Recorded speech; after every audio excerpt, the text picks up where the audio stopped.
नमस्कार दोस्तों, स्वागत है आपका मेरे नए वीडियो में। ये आज का टॉपिक है एंटीनेटलिज्म। ये थोड़ा अनकंफर्टेबल और असहज करने वाला टॉपिक जरूर है, लेकिन ये आपको सोचने पर जरूर मजबूर करेगा। और मेरे साथ हैं मुग्धा फ्रॉम मुग्धास पोएट्री कॉर्नर। नमस्कार। आज हम इस बारे में बात करेंगे कि हम बच्चे पैदा क्यों करते हैं। तो बताइए मुग्धा जी, आपको क्या लगता है हम बच्चे पैदा क्यों करते हैं? वैसे तो सबका पर्सनल ओपिनियन होता है इस पे। कुछ लोग इसलिए करते हैं कि बुढ़ापे का सहारा बनेगा, कुछ लोग इसलिए करते हैं कि यार उसके बिना तो शादी इनकम्प्लीट है, या परिवार अधूरा है, या परिवार आगे कैसे बढ़ेगा। कई लोगों का सोच है कि हमारा वंश जो है, जो हमारा खून है, वो आगे बढ़ना चाहिए। तो ऐसे बहुत सारे लोगों के अलग अलग ओपिनियंस होते हैं। अभी के पेरेंट्स शायद ऐसा नहीं सोचते। अभी के पेरेंट्स सोचते हैं कि हम कोई एक अच्छी जिंदगी क्रिएट कर सकें शायद किसी के लिए, जो हमने देखा है वो उन्हें ना देखना पड़े। इसलिए भी कुछ लोग एक लाइफ क्रिएट करना चाहते हैं। बाकी बथेरे ऑप्शंस हैं। हाँ, इसके बहुत सारे कारण हो सकते हैं।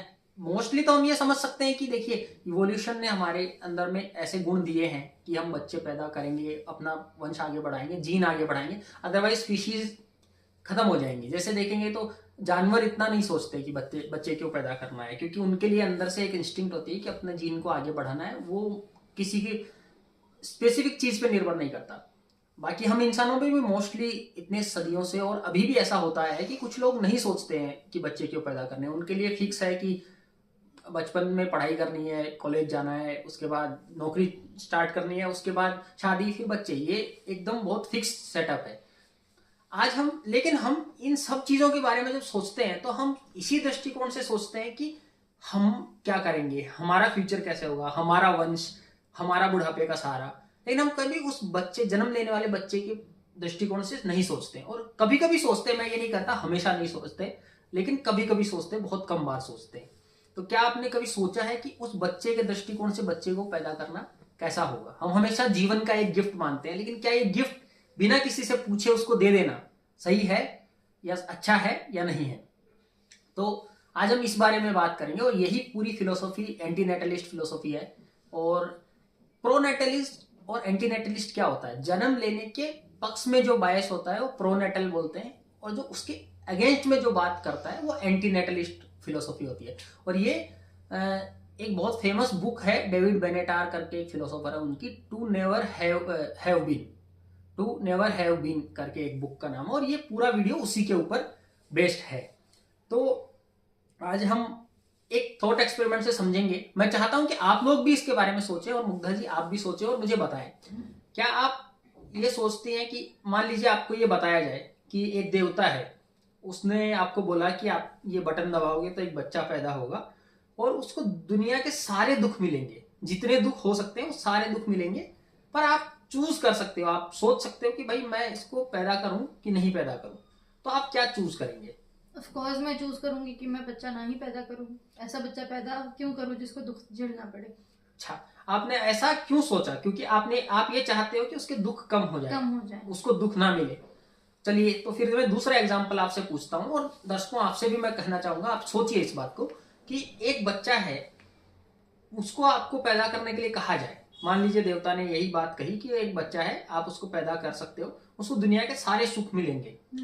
पर मान लीजिए आपने ऐसा चूज किया कि उस बच्चे को नहीं पैदा किया, तो क्या आपने कुछ गलत किया? शायद नहीं। अगर वो बच्चा किसी और वेलबींग या किसी और रीजन से आ रहा होता, तब शायद उसको चूज करना ज्यादा जरूरी होता। अगर उसकी अपने ही जीवन में खुशियां होने वाली हैं और वो है ही नहीं, तो I don't think it matters. बिल्कुल, मतलब उसके होने नहीं होने से उसके जीवन पे कोई फर्क नहीं पड़ रहा, क्योंकि अगर वो एग्जिस्ट ही नहीं करता तो उसकी खुशियां मैटर ही नहीं करती। वो क्योंकि वो खुश रहे ना रहे, खुश तो तब मैटर करता है, कोई उसकी खुशियां छीनी नहीं है। बिल्कुल, एकदम आपने सही बात कही। आपने उसकी खुशियां नहीं छीनी है, आपने ये कहा है कि वो नहीं पैदा हुआ, अब वो नॉन एग्जिस्टिंग बीइंग का खुशी और दुख से कोई लेना देना नहीं है। ये दोनों एग्जाम्पल से आपने यही समझा कि पहले एग्जाम्पल में वो नॉन एग्जिस्टेंट है, जिसको आपने पैदा नहीं किया, उसका दुख आपने एलिमिनेट कर दिया, मतलब हटा दिया, दुख हटा दिया, तो उसके लिए अच्छी बात हो गई वो। दूसरे एग्जाम्पल में आपने उसको खुशी से वंचित कर दिया, लेकिन वंचित होने वाला कोई है ही नहीं, क्योंकि आपने उसको पैदा ही नहीं किया, तो आपने उसका कोई नुकसान नहीं किया। अब कुछ लोग इसके अंदर में ये बोलेंगे कि नहीं नहीं, उस बच्चे का नुकसान हो गया। आप ये कुछ कुछ लोगों के माइंड में ये आ सकती है ये बात कि भाई उसको आपने पैदा नहीं किया तो ये नुकसान है उसके लिए। तो आप एक बात के लिए इस बात 1 मिनट के लिए इस चीज को सोचिए कि आप क्या कहना चाह रहे हैं। आपके कहने का मतलब ये है कि मुकेश अंबानी जब तक किसी बच्चे को एक अच्छी लाइफस्टाइल दे सकता है तब तक उसको बच्चे पैदा करते रहने चाहिए। तो क्या आप इस बात से एग्री करते हैं? शायद उसको 20, 25, 30 जितने बच्चे, क्योंकि उसके पास इतना पैसा है कि उसको बहुत सारे सुख मिल सकते हैं उस बच्चे को। पर नहीं, मुझे नहीं लगता कि व्यूअर्स में भी कोई इस बात को एग्री करेगा कि उसको बच्चे पैदा करते ही रहना चाहिए। ऐसा नहीं होता है। हम ये मानते हैं कि भाई एक लिमिट के बाद कोई मतलब नहीं है। तो हम अपने अंतरात्मा में ये चीजें हमारे में फिट हैं, हम सोचते हैं इन सब चीजों के बारे में, लेकिन हम एक्टिवली इसके बारे में नहीं सोचते। और दर्शन का काम यही है, फिलोसॉफी का काम यही है कि आपको सोचने पे मजबूर करना। अब मैं इस एक्सपेरिमेंट को एक स्टेप आगे लेके जाता हूं। आप बताइए मुग्धा जी कि जीवन में पैदा होने के बाद दुख होते हैं, थोड़ा ही सही, बिल्कुल। और ये क्या ये सब लोगों के लिए अप्लाई है? इलोन मस्क, मुकेश अंबानी या किसी भी इंसान के लिए क्या ये फिक्स अप्लाई करता है कि उनके जीवन में दुख होते हैं? बिल्कुल होते हैं, सबके ही जीवन में कोई ना कोई दुख तो होता ही होता है। बिल्कुल। अब आपने एक बहुत बड़ा आर्गुमेंट स्टेटमेंट दिया है कि सबके जीवन में कोई ना कोई दुख तो होता ही है। कोई इंसान कितना ही सुखी हो बट उसको सीढ़ियां चढ़ के ऊपर आना पड़ता है, उसको कभी ना कभी किसी मच्छर ने भी काटा होगा, तो ये दुख हुआ, एक छोटा ही सही लेकिन दुख जरूर हुआ।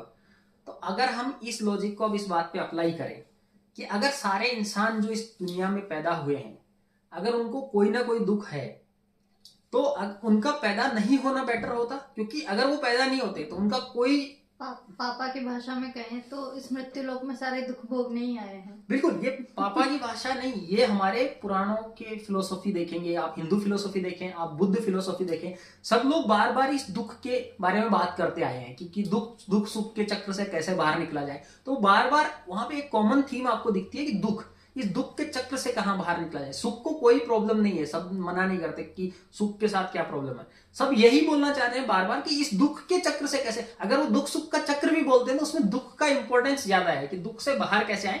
इसीलिए आप बुद्धिज्म में देखेंगे निर्वाणा की फिलोसॉफी है, हिंदुइज्म में भी देखेंगे कि तरण तारण से बहुपार हो गए। ये सब चीजें फिलोसॉफी है क्योंकि वो दुख को हटाना चाह रहे हैं।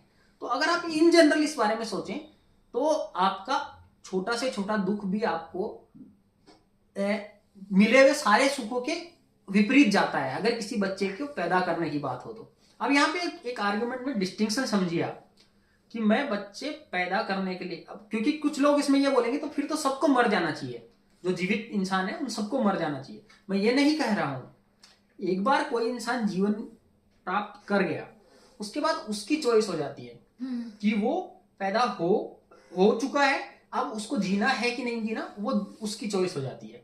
तो अब इस बात में हम ये नहीं कह सकते कि सबको मर जाना चाहिए, लेकिन पैदा करने से पहले किसी इंसान को एग्जिस्टेंस में लाने से पहले वो हमारी जिम्मेदारी है, वो हमारी नैतिक जिम्मेदारी है कि हम उसको लेना चाहें, जीवन में लाना चाहें या नहीं लाना चाहिए। और हमने अभी जो लॉजिकल आर्गुमेंट से डिड्यूस किया कि मतलब जो एक निष्कर्ष पे हम पहुंचे वो ये कहता है कि दुख चाहे थोड़ा सा भी हो, अगर उसको हम एलिमिनेट कर सकते हैं, उसको हटा सकते हैं किसी को जीवन में ना लाके, तो वो सही रहता है। तो हम लॉजिकल निष्कर्ष यही निकाल सकते हैं कि बच्चे पैदा करना एक सही। सिंपली हम बिफोर बर्थ जब सोनोग्राफी वगैरह होती है तब भी तो हम यही पता लगाते हैं कि बच्चे के साथ कोई दिक्कत तो नहीं है जिसकी वजह से उसको पूरी लाइफ सफर करना पड़े। अगर ऐसा है तो उस बच्चे को उसी वक्त एलिमिनेट कर दिया जाए। बिल्कुल, और ये हमारा संविधान भी इस बात को मानता है। हमारे संविधान में प्रेगनेंसी को टर्मिनेट करने के लॉज हैं। और आपको एक अच्छी बात बताऊं कि ये हमारे संविधान में ये 1971 से ये लॉज हैं, और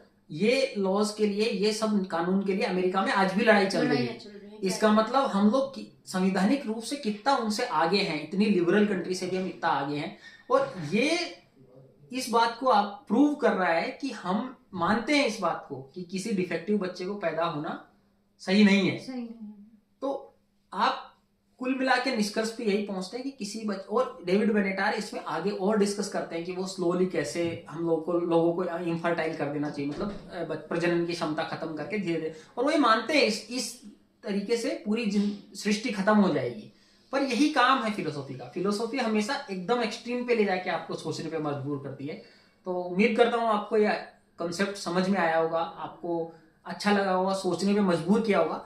अगर आप इस बात पे एग्री नहीं करते हैं तो मुझे कमेंट करके बताएं कि किस पॉइंट से आप एग्री नहीं करते और क्यों एग्री नहीं करते हैं। और अगर आप किसी और टॉपिक पे वीडियो चाहते हैं तो मैं जरूर बनाऊंगा।